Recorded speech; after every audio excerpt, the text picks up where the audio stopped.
então serenar nossos corações. Quem quiser fechar os olhos para melhor concentração, fique à vontade. Que Jesus possa abençoar nossa noite, nos fortalecendo a fé, que possamos estar em boa sintonia com o plano mais alto, de corações abertos ao ensinamento, com humildade, reconhecendo que ainda temos muito que aprender,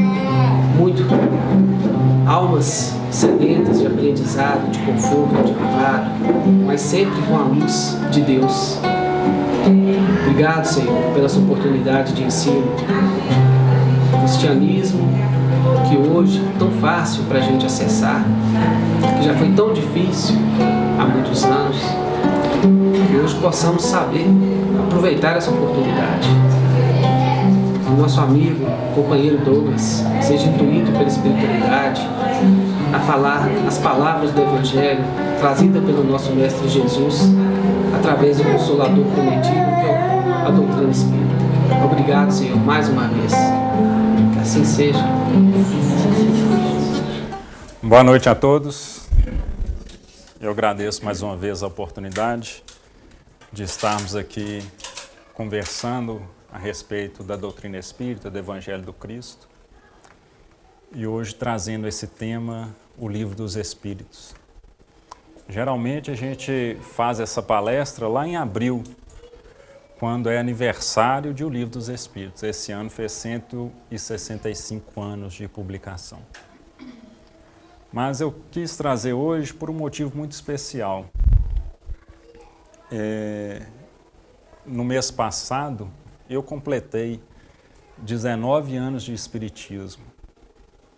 E esse livro, com certeza, é um divisor de água nas nossas vidas.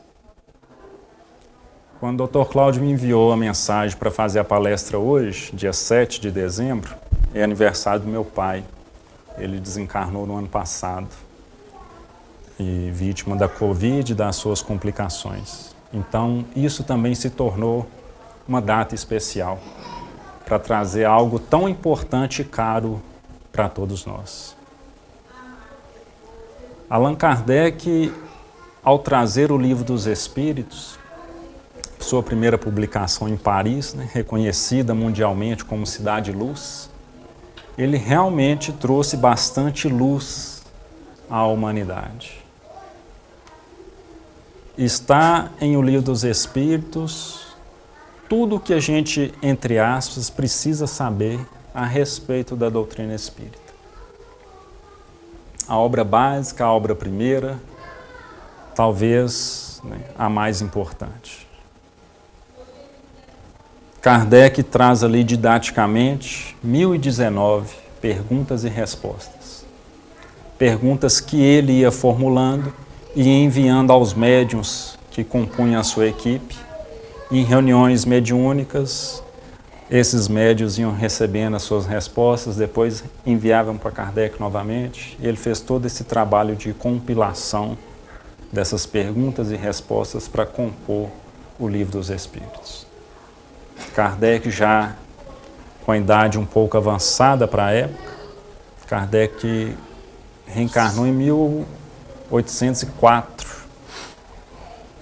Ele conheceu o Espiritismo em 1855, já com seus 55 anos, já com quase 50 anos de idade.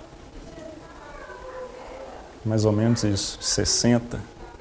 E o trabalho dele dentro da doutrina, ele conheceu o Espiritismo com 55 anos, a doutrina espírita, em 1855, e desencarnou em 69, foram 14 anos apenas de trabalho dedicado à doutrina espírita, tanta coisa que ele fez dentro desses 14 anos. E para mim é algo especial porque eu pisei na casa espírita no dia do meu aniversário. É algo curioso que quando a gente era criança, eu tinha um amigo que os pais eram espíritas e faziam o culto do Evangelho no lar em casa. E para mim era um trauma o dia do culto do Evangelho no lar, porque ia abrir o Livro dos Espíritos, a gente criança, o Livro dos Espíritos, aquele livro que a gente via lá na prateleira, não tinha nem coragem de passar, nem de pegar. E depois o Evangelho segundo o Espiritismo. Para a gente era coisa do demônio. Então, o dia do Evangelho era o dia da gente ir embora mais cedo. Para não ficar. Mas tinha dia que os pais iam lá, catavam a gente, os pais dele, catavam a gente e falavam, não, vamos ficar aqui para o culto, vai participar com a gente. Aí lia o Livro dos Espíritos, lia o Evangelho segundo o Espiritismo, a gente não entendia muita coisa. Depois aplicava uns passes e ainda tomava água fluidificada. Para mim era motivo de assombro. Era muito melhor correr daquele dia do que participar do culto. Depois, comecei a namorar com Verônica muito cedo, 16 anos de idade. Verônica já frequentava casa espírita, ia de vez em quando. E alguns outros amigos em comum também frequentavam. Eu falei, um dia eu vou lá para conhecer. Isso com 16 anos. No dia do meu aniversário, 17 anos de idade, Verônica já tinha seus 20 e alguns, eu fui na casa espírita. Verônica não podia ir, eu fui com um amigo nosso, lá no Saulo de Tarso. Eu lembro que eu sentei lá na beiradinha da porta, porque se acontecesse alguma coisa, linha na pipa. Sentei lá na beiradinha da porta, era uma palestra com Eduardo Quirino. E daí, palestra muito agradável, fui conhecendo, tomei o passo com os olhos abertos, fomos frequentando e envolvendo cada vez mais. Mas sempre com esse temor, do que é o Livro dos Espíritos, o que é o Evangelho segundo o Espiritismo. Tinha gente que falava que o Espiritismo tinha uma outra Bíblia. Você vai ver, você fica mexendo com essas coisas. Você entra assim, depois, quando você estiver lá dentro e estiver participando, não tem jeito de sair mais. E eles têm uma outra Bíblia. E tudo quanto é coisa que fantasia, né? Eles têm uma Bíblia preta. E várias outras situações que deixam a gente meio temeroso. Eu lembro quando eu falei com a minha mãe, que eu estava frequentando a casa espírita, ela falou assim, cuidado, meu filho.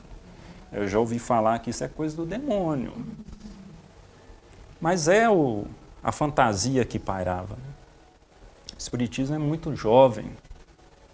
165 anos de publicação do Livro dos Espíritos. Isso, historicamente, não é nada. Não é nada. E o que mais me fascina é o tanto que Allan Kardec trouxe inúmeros conhecimentos, muito além da sua época. Kardec era um visionário. A obra kardeciana é um espetáculo, não só do cunho religioso, mas do cunho científico e filosófico. Allan Kardec está aqui nos slides, ele vai falar que a força do Espiritismo está na filosofia, no apelo que ele faz à moral, no apelo que ele nos faz a transformarmos moralmente. É esse apelo. Tanto que ele escreve o Evangelho segundo o Espiritismo e fala, isso serve para todos, não só espíritas, para todos que queiram ter uma vida mais correta, para todos que queiram abrir mais a sua mentalidade, independentemente da religião. Kardec nos traz conhecimentos na sua obra que até hoje nós estamos desvendando aí, tateando no mundo. Os conhecimentos de Allan Kardec, eles foram anteriores, falando da evolução, anteriores a Charles Darwin. Antes de Charles Darwin publicar A Origem das Espécies, Kardec falou de evolução em O Livro dos Espíritos. Antes de Stuart Mill publicar obras a respeito das mulheres, de gênero, de igualdade, Kardec defende as mulheres em O Livro dos Espíritos. Antes da gente ter a abolição da escravatura no Brasil, Kardec defende que nós não podemos de maneira nenhuma subjugar outro ser humano. A abolição da escravatura no Brasil foi em 1888, gente. Isso é muito recente. Dá o quê? 188 para 2022? São bons de matemática aí, Renatinho? 134 anos. Imagina. 134 anos atrás era legal, porque a escravidão continuou muito tempo depois ainda. E continua de outras formas até hoje. Mas era legal você ter um escravo há 134 anos atrás. Pouquíssimas gerações. Percebe isso? Por isso que o Espiritismo traz tanta luz e a evolução que nós tivemos no planeta Terra nesses últimos tempos. Kardec veio, o Consolador Prometido, justamente nessa época que estava fervendo de conhecimento na Europa. Várias e várias descobertas, várias e várias teorias, vários e vários conceitos. Kardec vem trazer o Livro dos Espíritos. Foi esgotada a primeira edição em pouquíssimo tempo. Ele reviu, fez a segunda edição, que também foi esgotada em pouquíssimo tempo. Kardec largou tudo o que ele fazia de vida, era um professor, muito reconhecido na França. As suas obras eram estudadas nas universidades francesas. Kardec ele era reconhecido em toda a Europa. Ele viajou à Europa fundando os institutos semelhantes ao de Pestalozzi, a qual foi discípulo, que é um dos pais aí da pedagogia. Pestalozzi estudou com Rousseau, só gente mais ou menos. Então, Kardec já era muito reconhecido, um trabalho fantástico na área da educação, largou tudo, foi dedicar-se ao Espiritismo, que ele chamou de sua segunda vida. E começou a viajar pela Europa, fundando centros espíritas, levando o conhecimento espírita àquelas pessoas, e ele falava desde os catedráticos até as pessoas mais simples. Todos compreendem o Espiritismo pela sua linguagem simples e direta. Porque muito mais da razão ela fala ao coração. A pessoa entende muito fácil. Gente, é isso mesmo, é muito lógico. Tudo vai se encaixando. Muito fácil de trabalhar as ideias da doutrina espírita, muito claro, muito coeso. E Kardec, então, vai assumindo várias frentes no movimento espírita e não dá conta de responder a tantos questionamentos, a tratar com cada um de maneira individual. Quantas e quantas pessoas o procuravam para tirar dúvidas a respeito do Espiritismo. Aí ele teve a fantástica ideia de fazer o que é o Espiritismo.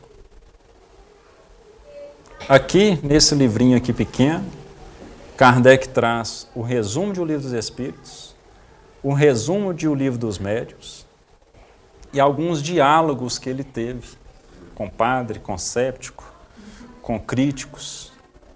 Fantástico a obra. Aí ele aqui mesmo relata, pela falta de tempo para o atendimento individual de cada um e ficar repetindo toda a história do Espiritismo, tudo o que o Espiritismo proporciona, quando a pessoa me procurava, eu oferecia o que é o Espiritismo, para depois ela vir mais amadurecida e a gente só afinar as coisas. Então está aqui obra fantástica, que facilita o nosso conhecimento da doutrina espírita. Aí ele publica o Livro dos Espíritos em 1857. Antes de publicar o Livro dos Médiuns, ele publica o que é o Espiritismo. Depois, em 61, ele publica o Livro dos Médiuns. Depois, ele publica O Céu e o Inferno, em 65. Depois, ele publica a Gênese, em 68, um ano antes do seu desencarne. E aí, posteriormente, alguns amigos publicaram obras póstumas, já em 1880, me parece, que alguns escritos que Allan Kardec deixou sem publicar, alguns amigos pegaram e publicaram posteriormente. Então, todos esses livros que nos trazem o conhecimento claro e profundo da doutrina espírita. Dentro de O Livro dos Espíritos, Kardec trabalha todos os outros 4. A primeira parte do Livro dos Espíritos, eu vou deixar, senão eu vou falar tudo, não vou passar os slides, vou passar aqui. Ó.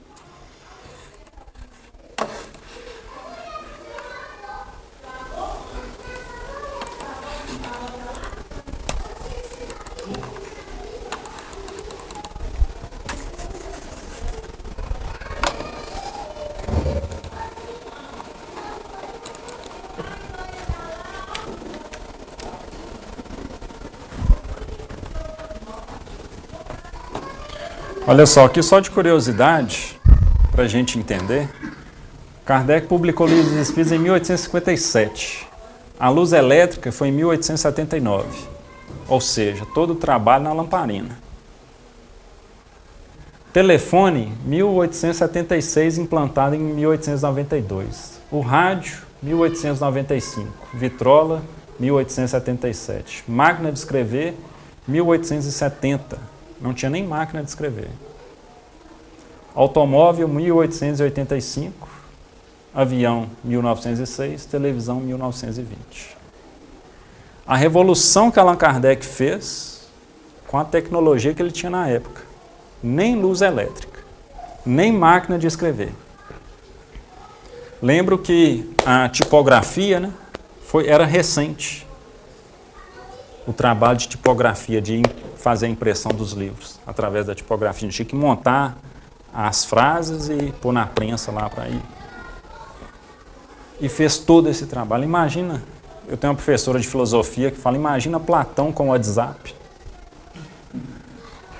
O que não faria com todas as redes sociais? Então é isso aí. Né?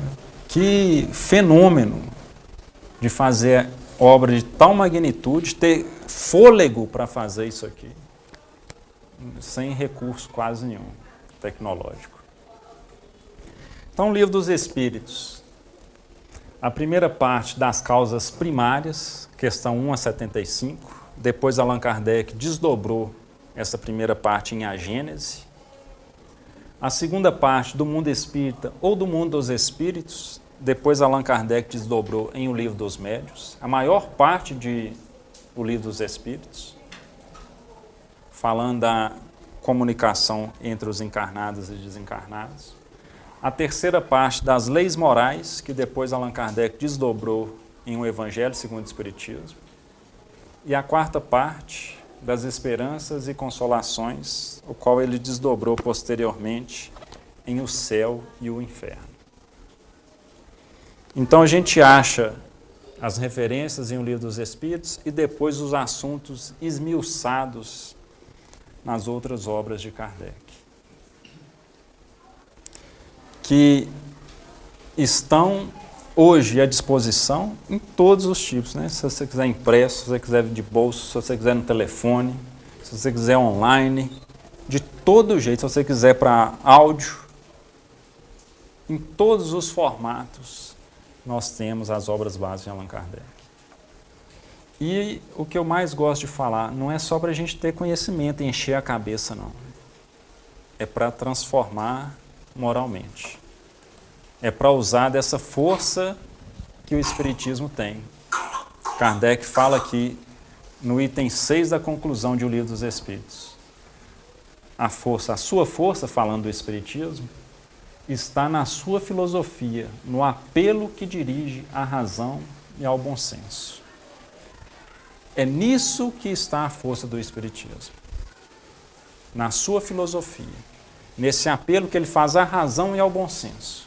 Não é nada para a gente acreditar, não é uma fé cega. É uma fé raciocinada, o qual eu consigo ir montando o quebra-cabeça e chegar na solução. É o qual vários cientistas da época estudaram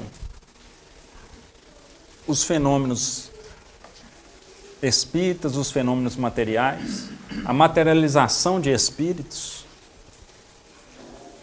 Tem um cientista, William Crookes, tem até um livro publicado em português dele, falando dos experimentos dele enquanto cientista com a materialização de espíritos. Ele fotografou, ele colocava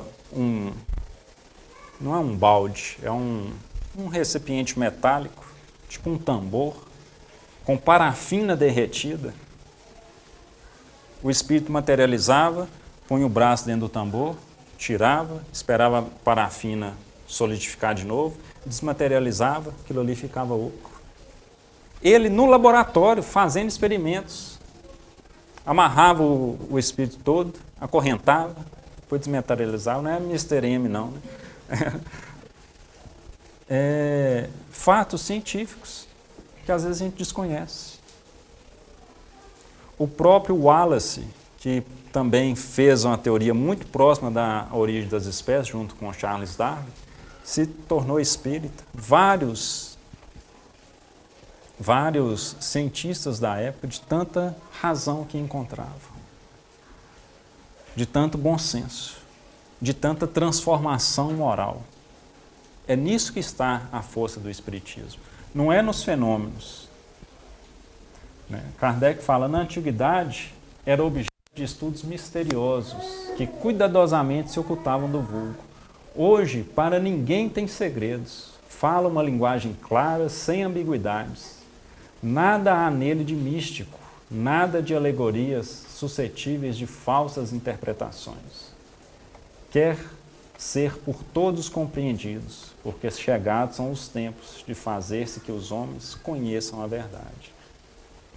Longe de se opor à difusão da luz, deseja para todo o mundo, não reclama crença cega, quer que o homem saiba por que crer. Não é o crer na fé cega, é por que eu acredito.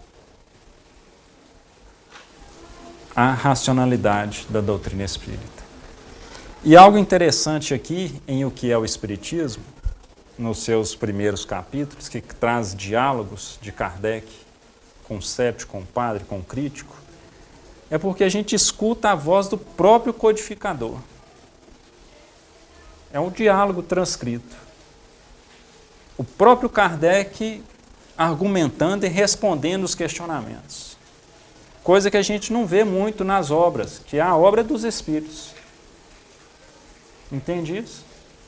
Aqui, em O que é o Espiritismo, a gente escuta a voz de Allan Kardec, respondendo esses questionamentos, mostrando a força do Espiritismo na sua filosofia, trazendo o bom senso e trazendo essa fé raciocinada. Questão 842, eu separei algumas questões só para a gente ver como que o Livro dos Espíritos trabalhou essas questões lá em 1857 e o tanto que estava à frente à sua época. Por que indícios se poderá reconhecer entre todas as doutrinas que alimentam a pretensão de ser a expressão única da verdade, a que tem o direito de se apresentar como a tal? Kardec, então, questiona, como que eu devo reconhecer? Como que dá para reconhecer a doutrina, entre todas as doutrinas que alimentam a pretensão de ter a verdade? Lembra que, aqui no Evangelho segundo o Espiritismo, Kardec estampou com todas as letras, fora da caridade não há salvação. Nessa época, a igreja estampava, fora da igreja não há salvação. Muitos espíritas foram perseguidos. Muitos maçons foram perseguidos. Muitas reuniões foram fechadas. E não é lá da época de Kardec, não. Isso se arrastou por muito tempo.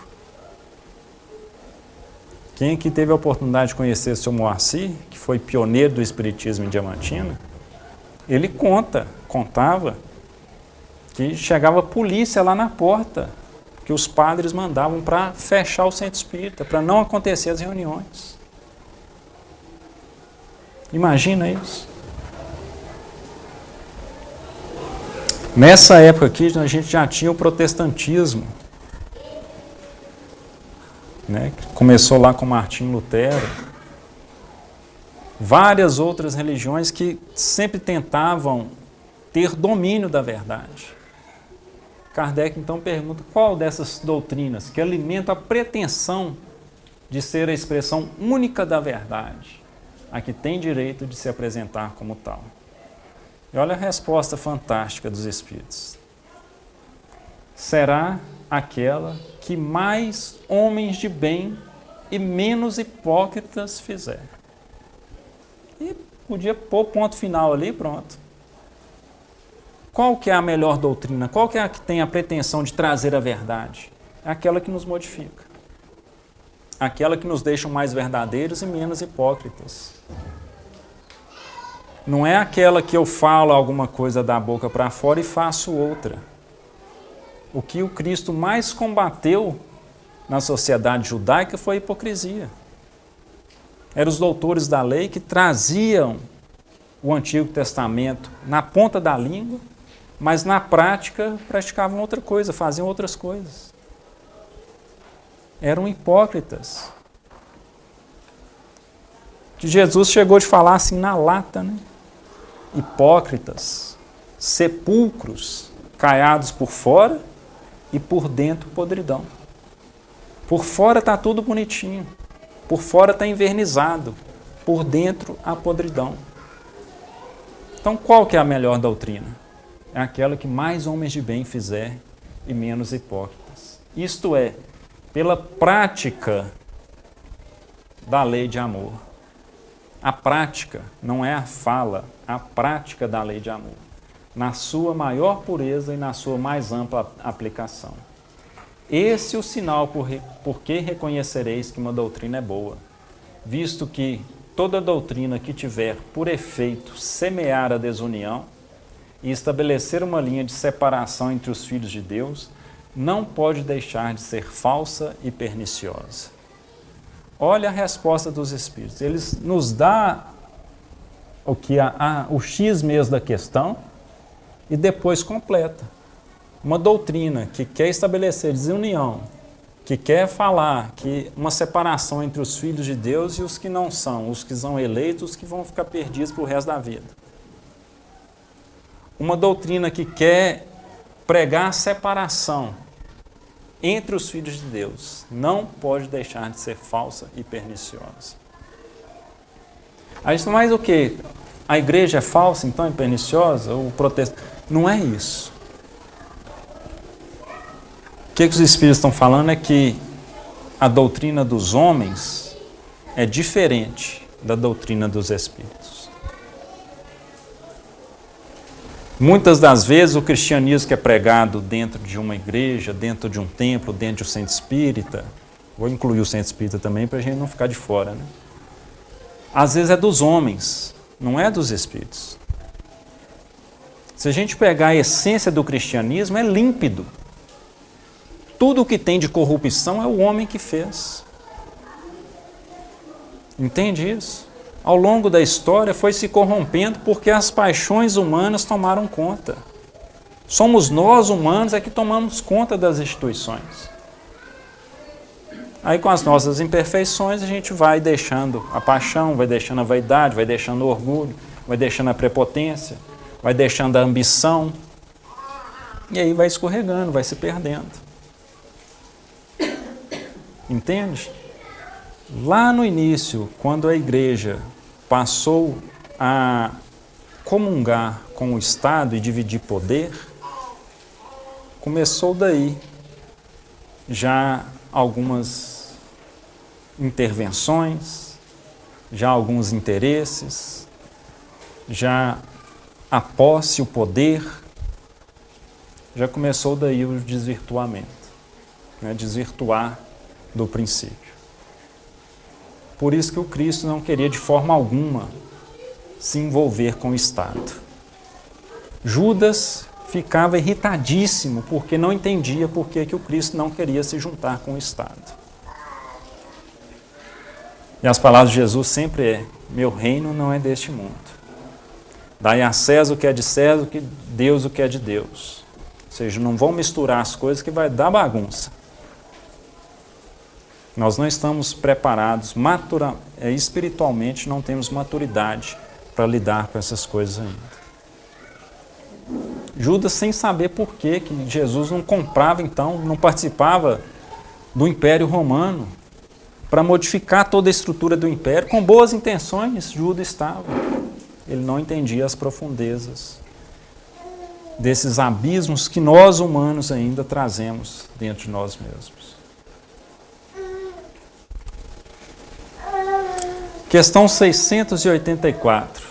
O que se deve pensar, aqui Kardec falando, já da escravidão, o que se deve pensar dos que abusam da sua autoridade, impondo a seus inferiores excessivo trabalho? Lembrando que, a essa época, as jornadas de trabalho na Europa passavam das 20 horas. E Kardec ali perguntando, como é que é isso aí? Como é que uns pode abusar da autoridade e impor aos seus inferiores excesso de trabalho? Os Espíritos respondem, isso é uma das piores ações. Todo aquele que tem poder de mandar é responsável pelo excesso de trabalho que imponha a seus inferiores. Porquanto, assim fazendo, transgride as leis de Deus. Imagina o bicho pegando na classe trabalhadora na Europa e Kardec publicando isso aqui. É justamente para revolucionar todo o pensamento ocidental. Ocidental, porque o Oriente já está um pouquinho mais à frente. Joana de Ângeles trata disso. Em efeitos de espiritualidade, o Ocidente já está mais aprofundado. O Oriente já está mais aprofundado. O Oriente já está mais próximo das coisas divinas. Não todo, mas de maneira geral, sim. Voltado mais para a meditação, para o encontro, para a união da criatura com o Criador. Nós aqui no Ocidente estamos mais ainda no terra a terra, na matéria mais bruta, no trabalho mais braçal, nessa exploração ainda, que até hoje acontece. Até hoje acontece. Kardec continua, 829. Haverá homens que estejam, por natureza, destinados a ser propriedades de outros homens? Lembrando que nessa época tinha escravidão no Brasil ainda. Os Espíritos respondem, é contrária à lei de Deus toda sujeição absoluta de um homem a outro homem. A escravidão é um abuso da força. Desaparece com o progresso, como gradativamente desaparecerão todos os abusos. Volto a frisar, isso em época que ainda havia escravos. O pensamento muito à frente. E aqui os Espíritos respondem, desaparecerão com o progresso, gradativamente, todos os abusos. Hoje, 134 anos posterior à abolição da escravatura no Brasil. Olha o tanto que nós já evoluímos. Historicamente não é nada. 134 anos na história não é nada. Mas o tanto que a gente já evoluiu enquanto sociedade. A sociedade é racista? É. Mas olha o tanto que nós já evoluímos. Não dá nem para comparar. Negro àquela época não tinha alma. Olha só a corrupção da igreja junto com o Estado. A igreja era comparsa nisso, negro não tinha alma. Até depois aceitar e fazer um... Então tá, o negro pode entrar na igreja a partir de certa época, que antes não podia passar da torre, não tem história aí, de Chica da Silva aqui em Diamantina. Negro era tido como um animal. O povo comprava os negros, deixa eu olhar seus dentes. Os dentes sadios era sinônimo de saúde. Dentes saudáveis era sinônimo que a pessoa estava saudável também. Olha só, povo enjaulado, acorrentado. Coisas desumanas que para a gente hoje é inconcebível. Com o progresso, gradativamente, vai desaparecendo todos os abusos. O negro, então, sem alma, àquela época. Hoje, com tudo que a gente tem ainda de negativo em relação ao racismo, mas a gente evoluiu bastante. Percebe isso? Quanto que a gente já caminhou e o progresso, né, continua. A lei é de progresso. Né? A gente não vai retroagir. É contrária à natureza a lei humana que consagra a escravidão, pois que assemelha o homem ao irracional e o degrada física e moralmente. Esse é um comentário de Allan Kardec à questão. É contrária à natureza a lei humana que consagra a escravidão, pois que assemelha o homem ao irracional e degrada física e moralmente. Olha a sagacidade de Allan Kardec. Questão 832. Há, no entanto, homens que tratam seus escravos com humanidade, que não deixam-lhes falte nada e acreditam que a liberdade os exporia a maiores privações. Que dizeis disso? Entende? Tudo bem, tem escravo, mas tem uns donos de escravos que tratam bem os seus escravos, que dá comida direitinho, que tem um lugar certo para eles dormirem, que não maltrata, que não dá muitas chibatadas, que não acorrenta demais, que tem um horário ali para eles trabalhar, que tem a alimentação dele correta. Tem uns que tratam com humanidade. O que dizeis disso? Olha a resposta dos Espíritos. Digo que esses compreendem melhor seus interesses. Igual cuidado dispensam aos seus bois e cavalos, para que obtenham bom preço no mercado.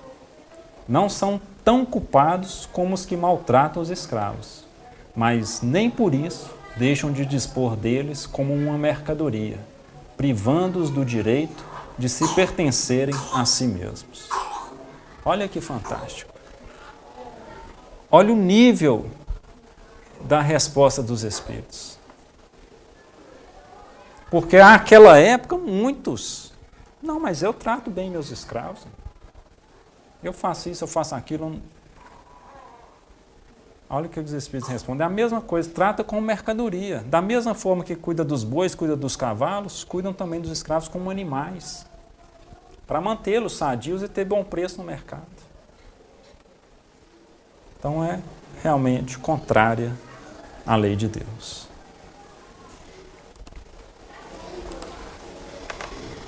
Mudando um pouco aqui de assunto.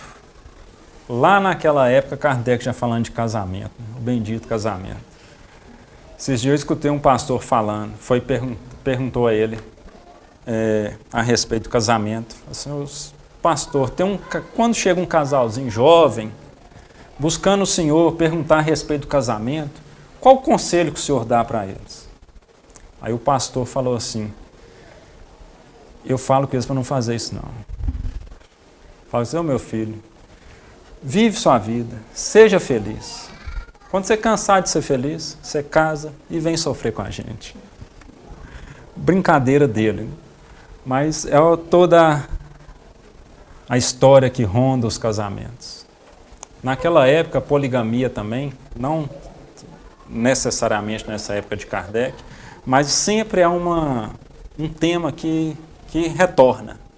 A monogamia, a poligamia, e Kardec vai perguntar então, fazendo perguntas a esse respeito, e também a respeito da questão mesmo do casamento, que naquela época eram muitos casamentos arranjados. O pai é que ditava com quem que a menina ia casar e pronto. Às vezes a noiva conhecia o noivo só no dia do casamento. Olha só, gente. Pouquíssimo tempo atrás, hein? Você não ter direito de escolher. Não te dou a mão da minha filha em casamento para a gente fazer tal aliança ali política, para a gente fazer tal aliança ali comercial, para a gente dar continuidade às tradições da família, a família tal com a família tal. Quantos se casaram assim?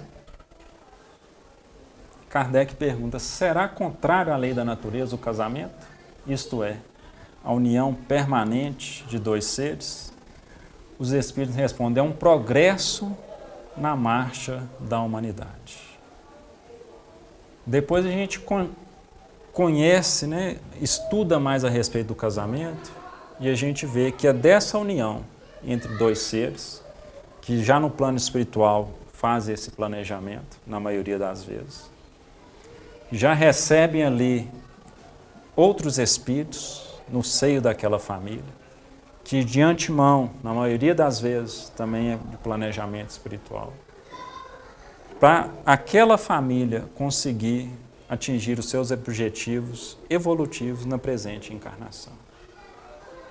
Através do casamento, então, essa nossa evolução é facilitada, para que a gente não fique aí dando tiro para todo lado e enroscando mais ainda, criando mais embaraços para a nossa própria vida. Então acredite, casamento é salvação. Questão 696. Que efeito teria sobre a sociedade humana a abolição do casamento? Os Espíritos respondem de maneira sucinta. Seria uma regressão à vida dos animais. Porque animal, ora está com um, ora está com outro, e não tem compromisso com ninguém.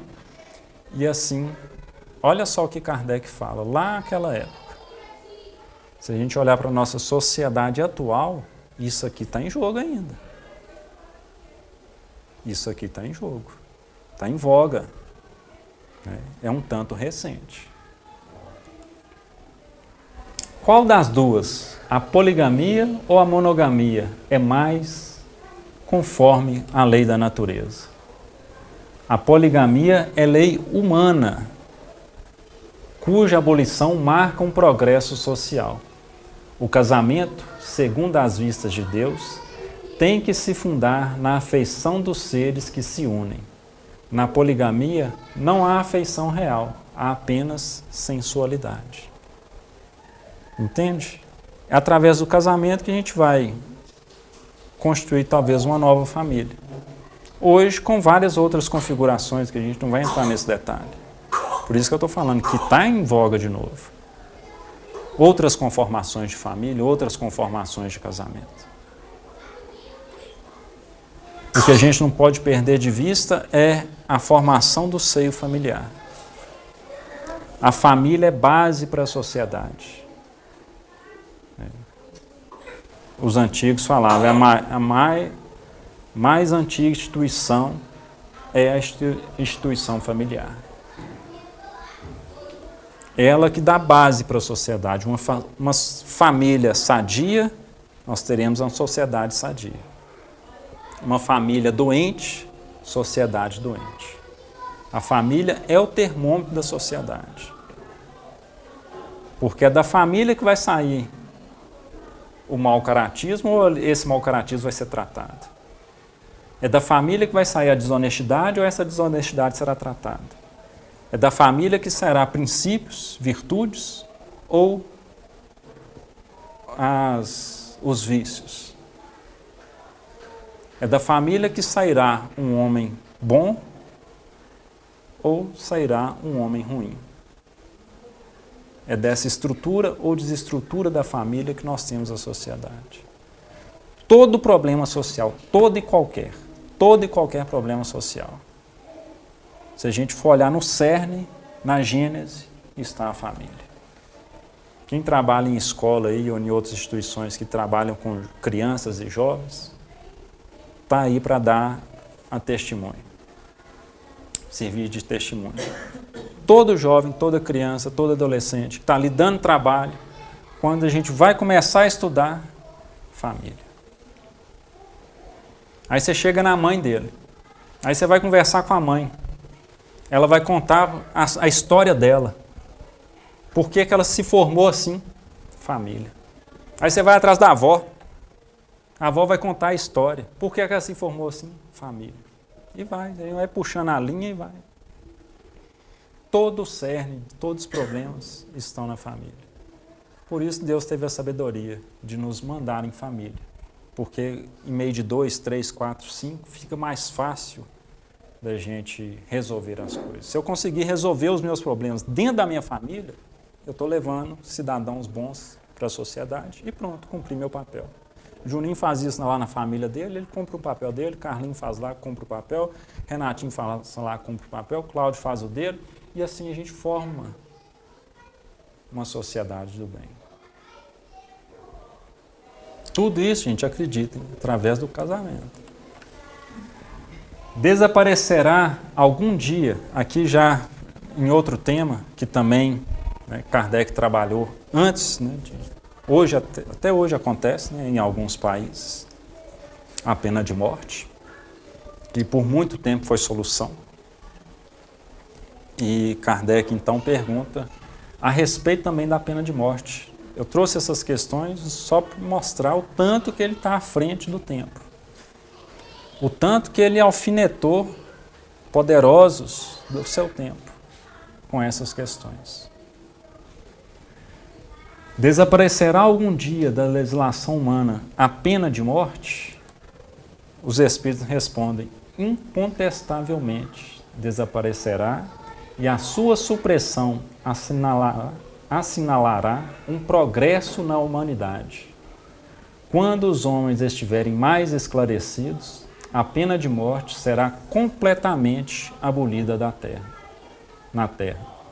Não mais precisarão os homens de ser julgados pelos homens. Refiro-me a uma época ainda muito distante de vós. Essa é a resposta dos Espíritos. Vai desaparecer? Vai. Numa época talvez mais distante, porque até hoje nós temos.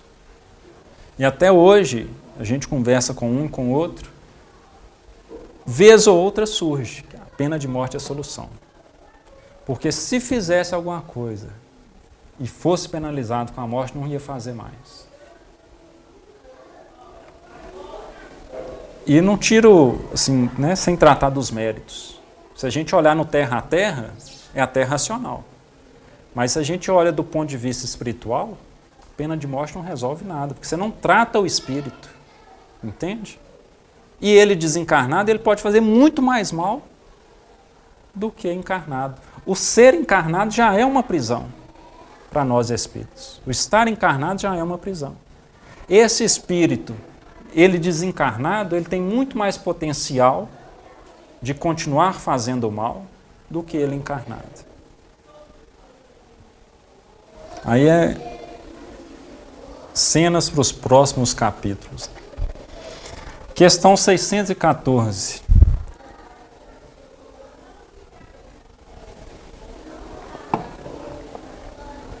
Já para a gente partir para os finalmente.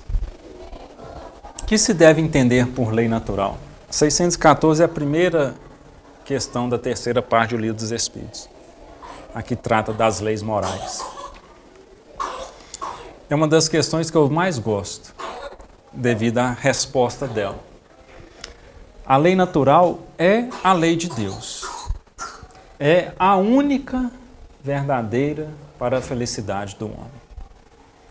Indica-lhe o que deve fazer ou deixar de fazer.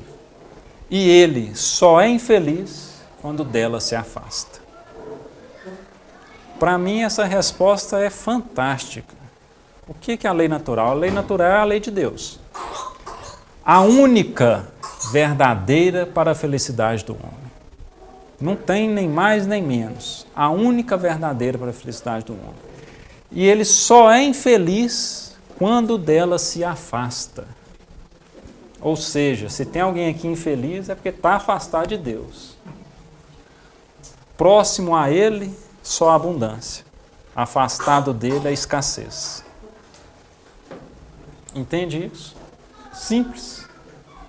O homem só é infeliz quando dela se afasta. A gente compreendendo as leis de Deus e buscando viver segundo as leis divinas, buscando viver como espíritos imortais, facilita muito o nosso transitar aqui na Terra. E na Revista Espírita de 1861, Kardec coloca, depois de um texto dele, ele traz essa frase: e ainda dizem que todos os espíritas são loucos. Honra aos loucos dessa espécie. Tá aí os loucos dessa espécie. Bezerra de Menezes, médico, também lutou para a abolição da escravatura no Rio de Janeiro. Jesus Cristo, Chico Xavier, Eurípides Bassanufo, Allan Kardec e, mais atualmente, Divaldo Pereira Franco. Honra aos loucos dessa espécie. Tomara nós, que todos sejamos loucos que nem eles. Muito obrigado, fiquemos em paz, que o Cristo nos abençoe hoje, agora e sempre. Vou fazer a oração final.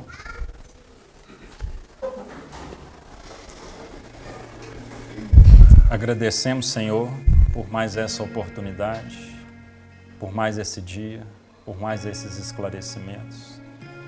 Agradecemos aos mentores dessa casa, aos nossos anjos de guarda, que estão sempre conosco, nos intuindo, nos aconselhando, dando-nos força, coragem e determinação para seguirmos adiante.